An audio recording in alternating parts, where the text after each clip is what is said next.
त्यसपछि त उनको सिद्धि जाग्न थाल्छ। के जाग्न थाल्छ? सिद्धि। उहाँले चाहिँ दीक्षा दिनुभयो। त्यो दीक्षाको एक क्षणपछि मेरो पुरा शरीर सन् 1960 को दशक अमेरिकाको एउटा कम्पनीले क्रे बायोजेन भन्ने क्यान्सरको औषधि लन्च गरेको थियो। याद राख्नुहोस्, यो क्यान्सरको औषधि, त्यो औषधिको नाम हो क्रे बायोजेन। र त्यो औषधि एक्सट्रिमली महँगो पनि थियो, संसारको सबभन्दा महँगो औषधिमा पर्थ्यो। र क्यान्सर पीडित मान्छेहरूको लागि यो वरदान लागेको थियो। र त्यही सन्दर्भमा एकजना पेसेन्ट जो 4th स्टेजको क्यान्सरमा पुगिसकेको मान्छे, उनले यो साह्रै महँगो औषधि क्रे बायोजेन प्रयोग गर्छन् र उनको 4th स्टेजमा पुगेको क्यान्सर, याद राख्नुहोस्, 4th स्टेजमा पुगेर यो शरीरको ठाउँ ठाउँमा डल्लो परिसकेको, चल्नै नसक्ने अवस्थामा पुगिसकेको, यस्तो अवस्थाबाट त्यो क्रे बायोजेन औषधि सेवन गरेपछि बिस्तार बिस्तारै निको हुन्छ त्यो मान्छे। Can you imagine? निको भयो। त्यसपछि 4 महिनापछि एक दिन उनी ट्रेनमा यात्रा गर्दै थिए। त्यत्तिकैमा एउटा अखबार उनको हातमा पर्छ। त्यो अखबार खोलेर हेर्छ। हेर्दाखेरि त्यहाँ एउटा रिपोर्ट के छापिएको थियो भने क्रे बायोजेन औषधिले काम गर्दैन क्यान्सरको लागि। यो रिसर्चको आधारमा क्रे बायोजेन औषधिले काम गर्दैन भन्ने कुरा पत्ता लाग्यो। त्यसकारण क्रे बायोजेन औषधि क्यान्सर पेसेन्टले प्रयोग नगर्नु होला भन्ने त्यहाँ समाचार थियो। अहिले त्यो मान्छे तगडा भएर यात्रा गरिरहेको अवस्था। यो समाचार पढिसकेपछि त्यही दिनबाट पुरा शरीर भारी भयो, सुत्न जाँदा निद्रा लागेन, भोक लागेन र भोलिपल्टबाट फेरि क्यान्सरका लक्षणहरू देखा पर्न थाले। Can you imagine it? र केही दिनपछि त्यो मान्छे यो संसार छोडेर जान बाध्य हुन्छ। नाउ यसलाई भनिन्छ शङ्का। क्यान्सरको 4थो स्टेजबाट निकालिसके थियो, तर जुन दिनमा समाचार पढ्छन् यिनले, यसले काम गर्दैन, यो शब्द काफी हुन्छ उनलाई सिद्ध्याउनको लागि। Can you imagine? Can you? अतः जीवनको सबभन्दा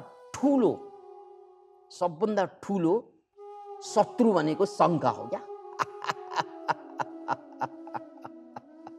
याद राख्नुहोस्, शङ्का भनेको साइन्सको लागि काम लाग्छ। साइन्समा ड्युटी अफ डाउट भनिन्छ र बाहिरको एक्सपेरिमेन्ट गरिरहँदा त्यहाँ शङ्का गरिरहनु पर्ने हुन्छ।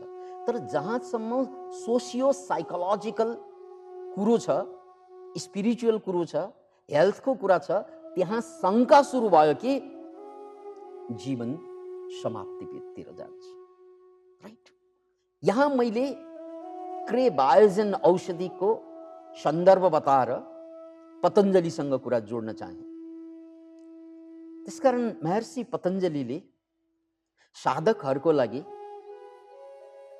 2200-2300 वर्ष अगाडि नै यो प्रावधान जोडिदिनु भयो। हे साधकहरू, यदि समाधिसम्म पुग्ने हो, अनन्त यात्रा गर्ने हो भने तिम्रो यात्राको बीचमा 9वटा ठुला ठुला बाधाहरू आउँछन्, राक्षस जस्ता बाधाहरू। यी बाधाहरूलाई यदि हटाउन सक्ने हतियार तिमीले साधना गर्न अगाडि नै जुरायो भने याद राख्नुहोस्, साधना गर्न अगाडि नै ती लडाईँमा जाने मान्छेले लडाईँमा हतियार खोज्ने त होइन। ऊ त लडाइँमा जान अगाडि नै हतियारको बन्दोबस्त गरेर जानुपर्छ। त्यो लडाइँमा गएर मेरो हतियार खोइ भनेर हेऱ्यो भने त्यो सिधै यमलोक पुग्छ। त्यस्तै साधकले पनि प्रिपरेसन नगरिकन साधना गर्दाखेरि समस्या आउन साथ त्यो साधनाबाट भागिहाल्छ, रण मैदानबाट भागिहाल्छ। त्यसकारण यो त प्रिपरेटरी कुरो हो। तपाईँ यो युद्धमा, यो जीवन युद्धमा, यो मनको क्रान्तिको लहरमा होमिरहँदा 9वटा बाधा त आउँछ नै, र त्यसको लागि तिमी कति प्रिपेयर्ड छौ, यो आउँछ आउँछ आउँछ। त्यसकारण प्रिपेयर्ड चाहिँ हुनु। त्यो प्रिपेयर्ड नभइकन अथवा तयारी नगरिकन जति दुनियाँभरका मान्छेलाई साधना गराइएको छ, गरिएका छन्, उनीहरूले साधनाबाट मुक्ति पाएका छैनन्। याद राख्नुहोस्, यो रहस्य, यो पोल पनि खोलिहालौँ कि यो 9वटा बाधाको लागि प्रिपरेसन चाहिँ बिना साधना गराइएका जति पनि गुरुहरू छन्, यिनीहरूले साधकहरूलाई नदीको बीचसम्म त पुर्याइदिन्छन्, तर पार लगाउन सक्दैनन्। किन भन्नाले रोड म्यापै छैन। रोड म्याप भइदिएन हातमा भने नदीमा हाम फाल्छन्, बीचमा पुग्छ, डर लाग्छ, अनि त्यसपछि फेरि फर्केर आइदिन्छ पौडी खेलेर। अरे यार, बीचमा पुगेका मान्छेले पौडी खेलेर फर्कनु र पौडी खेलेर पार जानु उति नै शक्ति लाग्छ, तर डरको कारणले गर्दा सफल हुने मान्छे असफल भएर फर्किदिन्छ। त्यसैले पतञ्जलि पछिका गुरुहरूले, सन्त कबीरदासले के भन्नुभयो भने, पानी पिजे छान के गुरु बनाइए जान के। किनकि त्यो रोड म्याप अगाडि नै तपाईँलाई गुरुले उपलब्ध गराइदिनु भएन भने मान्छे कहाँ हराउँछ नै थाहा हुँदैन। त्यसैले यहाँ संशयको कुरा छ। यो संशय आउँछ र संशयले सिद्ध्याउँछ। 4वटा हतियार कम्तीमा चाहिन्छ। त्यो 4वटा हतियारमा शास्त्रीय कुरा गर्दाखेरि स्वाध्याय शब्द यही पतञ्जलि योग सूत्रमा आउँदैछ। स्वाध्याय अर्को च्याप्टरमा। स्वाध्याय भनेको अध्ययन गर्नु, र यो अध्ययन, सो अध्याय भनेको आफैले अध्ययन गर्नु। आफैले अध्ययन गर्नु, जति भेटाइन्छ शास्त्रीय कुराहरू बुझ्नु, यी आध्यात्म पुरुषका जीवनीहरू पढ्नु, जस्तो सुकै आध्यात्मिक अनुभूति होस्, जुनसुकै धर्मबाट आओस्, जुनसुकै सम्प्रदायबाट आओस्, जुनसुकै गुरुबाट आओस्, तर पढ्नु। स्वाध्यायको अर्थ स्वयं अध्ययन गर्नु, र अर्को कुरा आफ्नो मनलाई वाच गर्नुलाई पनि स्वाध्याय भनिन्छ, तर यहाँ शास्त्र पढ्नु नै हो।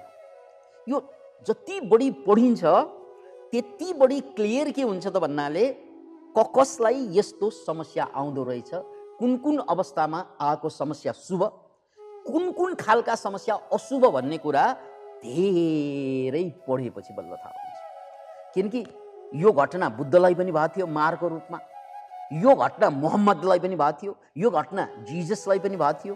यो घटना सबै खालका अन्तरयात्रा गरेर पार पाएकाहरूलाई भएकै थियो, र त्यो भएको कुरा यहाँले बुझ्नुपर्छ पढेर। अनि यो सबै यस्ता घटनाहरू शुभ हुँदैनन्। कति मान्छेहरू कम्पन आउँदा ब्याड भाइब्रेसनले एट्याक गरिरहेको हुन्छ। कति मान्छे मेडिटेसनमा विभिन्न किसिमका उथलपुथल आउँदा मानसिक रोगी बनेर अस्पताल पुगेको हुन्छ। जाने मान्छे कति मान्छेहरू खत्तमै भइदिएको हुन्छ यो साधना गर्दा। यहाँनिर यो विश्वविख्यात क्लासिक मैले भन्नुपर्दा, एउटा साधकले साधना गर्छ, अनि साधना गर्दा गर्दा के साधना गरे त उनले भने चक्रमा ध्यान दिने, गुरु बिना।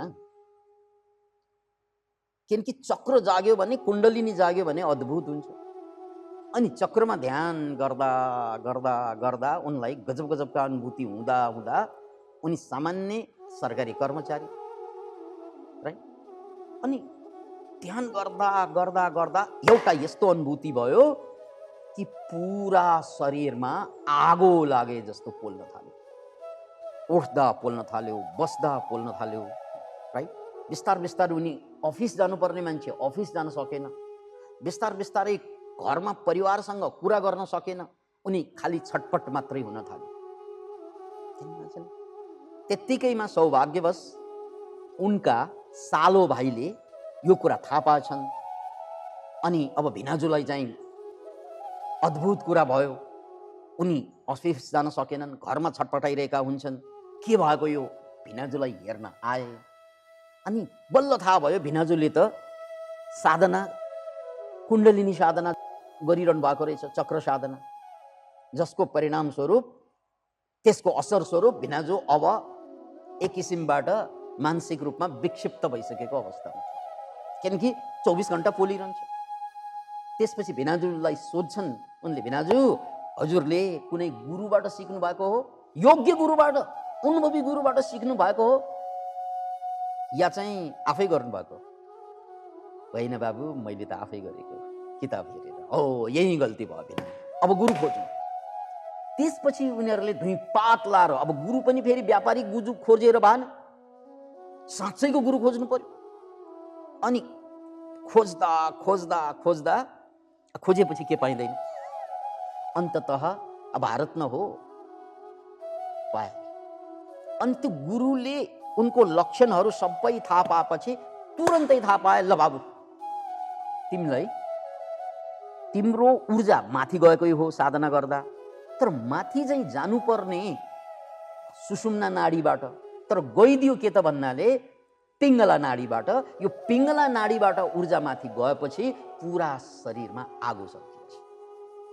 अब त्यसको लागि तिमीले अब यो साधना गर्नु भनेर साधनाको विधि बताइदिए। त्यो साधनाको विधि बताएपछि, गुरु पाएपछि सल्ल हिजोसम्म मानसिक रूपमा खुस्के जस्तो भइसकेको मान्छे, अफिस छोडिसकेको मान्छे, सबै सिद्धिसकेको जस्तो लागेको, परिवार डराइसकेको मान्छे, बिस्तार बिस्तार त्यो मान्छे त महान साधक भइदियो।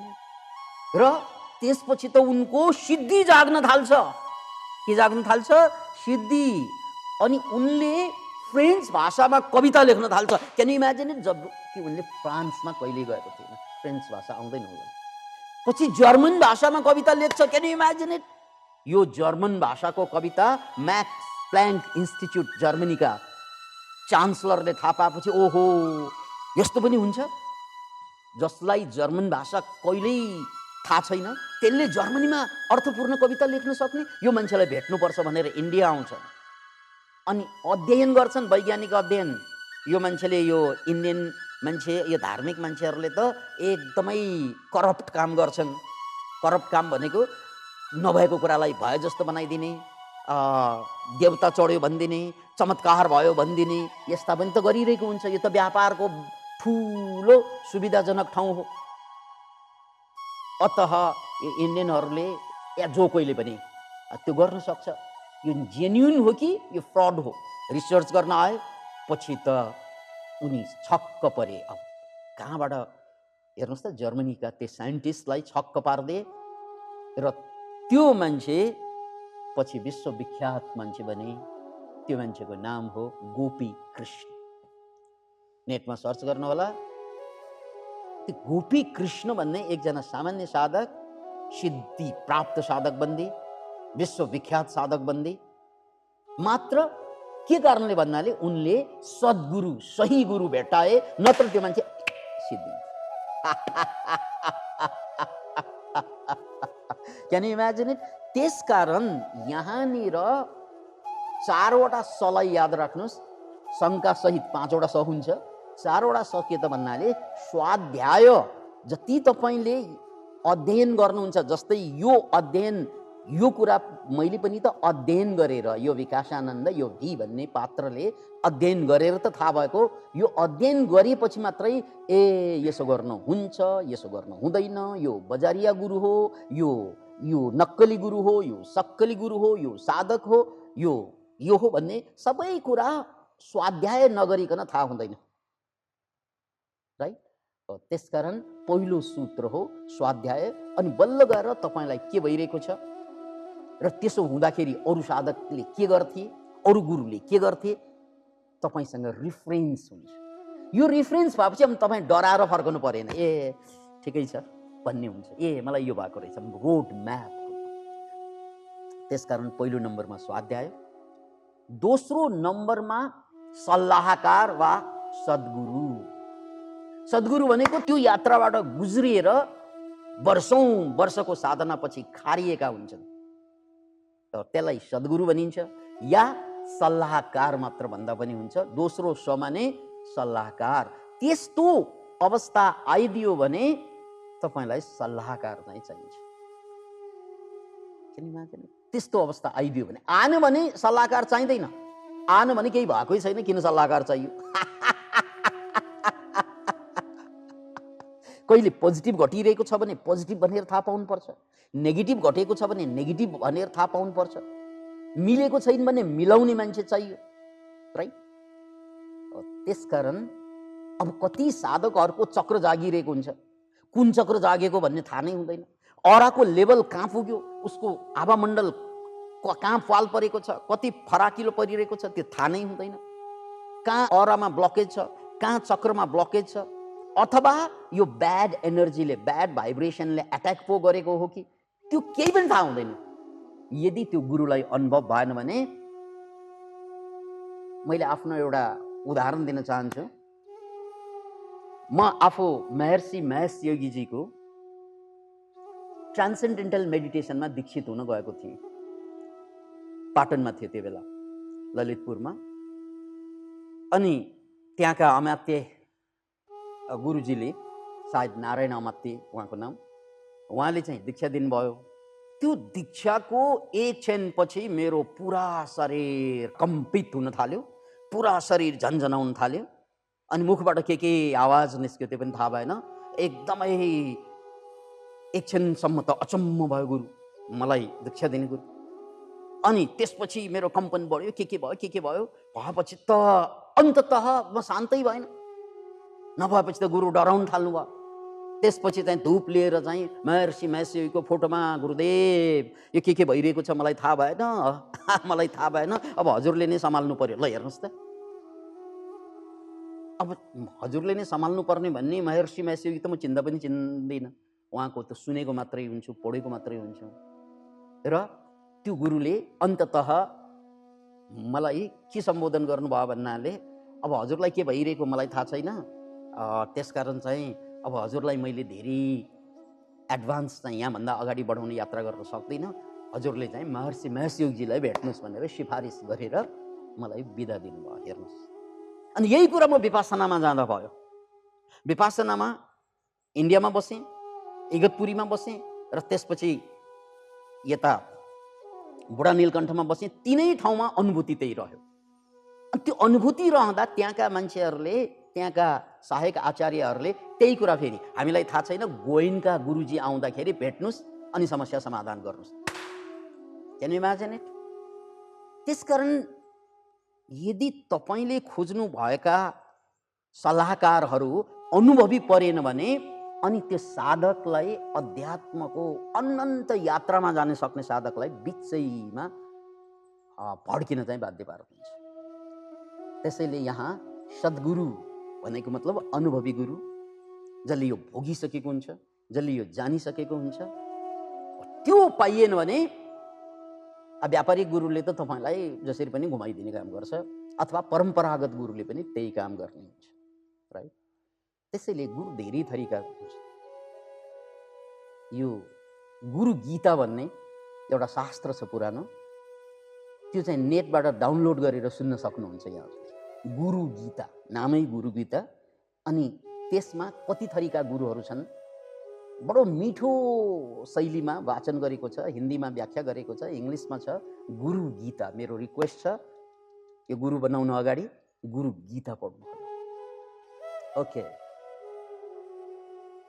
दोस्रो कुरा मैले भन्दैछु, दोस्रो स भनेको सल्लाहकार वा सद्गुरु, जसले गोपी कृष्णलाई बाटो देखाएर उनलाई विश्वविख्यात बनाइदिए जस्तै त्यस्ता गुरु चाहिन्छ। अड्कियो भने अड्किन्छ नै भित्र जाँदा। त्यसकारण यो दोस्रो स। अब यहाँनिर अरू दुईवटा सको कुरा गर्न अगाडि मैले यो पनि भन्नुपर्छ, यो आध्यात्मिक यात्रा भनेको जङ्गलमा गरेको यात्रा जस्तै हुन्छ। यो अन्तरयात्रा भनेको जङ्गलमा छिरे जस्तै हुन्छ।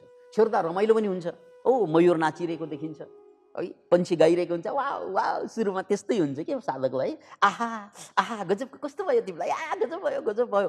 अनि त्यसपछि बाघ वाङ्ग आएपछि भालु कराएको सुनेपछि सर्प स्वाफा गरेर जङ्गलमा त त्यो पनि आउँछ। जङ्गलमा अद्भुत किसिमका फुलहरू फलहरू पनि फलिरहेका हुन्छन् र खतरनाक खतरनाक बाघ भालु पनि हुन्छ। यो दुवैको सामना गर्दै अगाडि जाने हो। त्यो जङ्गल छिचोर्नु पर्ने हुन्छ, मनको जङ्गल राइट हो।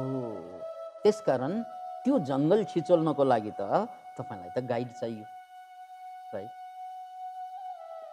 अब अर्को सको कुरा गर्दा यसलाई चाहिँ सत्सङ्ग वा साथी, साथी मात्रै भनेर बुझ्दा पनि हुन्छ। साथी कस्तो साथी चाहियो त भन्नाले तपाईँ जस्तै अन्तरयात्रा गरिरहेका मान्छे साथी चाहियो क्या। जुनै बेला पनि गुरु त ह्यान्डी नहुन सक्छ, गुरु त सबैका गुरु हुन्छन्।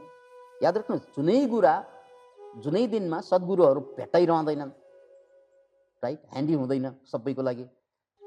अनि शास्त्रीय कुराहरू सबै तपाईँको समस्याको व्याख्या गर्दैन। अनि त्यो बेला के चाहियो त भन्नाले तपाईँलाई कम्तीमा पनि के चाहियो, साथी चाहियो। कस्तो साथी? म जस्तै अन्तरयात्रा गरिरहने, तपाईँ जस्तै अन्तरयात्रा गरिरहने साथी पर्यो भने तपाईँलाई कुनै पनि अनुभूति हुँदा शङ्का जन्मिँदा, कुनै पनि अनुभूति हुँदा शङ्का जन्मिँदा साथीले आफ्नो अनुभवबाट सेयरिङ गर्दा तपाईँको समस्या समाधान हुन सक्छ। ए तिमीलाई पनि यस्तो भएको थियो, अनि केही भएन तिमीलाई? त्यसपछि त गजब भयो, ए त्यसपछि मलाई पनि गजब हुनेवाला। त्यसकारण अनुभवी तपाईँकै लाइनमा अन्तरयात्रा गरिरहेका एकदम ध्यानमा डुब्न सक्ने मान्छेहरू, त्यस्ता साथीहरू चाहिन्छ चाहिन्छ चाहिन्छ। यो प्रिपरेसन हो। हेर्नुहोस् है, एउटा चाहिँ साथी, यसलाई साथी सङ्गत, यसलाई सत्सङ्ग भनिन्छ। अनि दोस्रो सद्गुरु, अनि तेस्रो चाहिँ शास्त्र स्वाध्याय। अनि यो तिनैवटा कुरा भएन भने के गर्ने?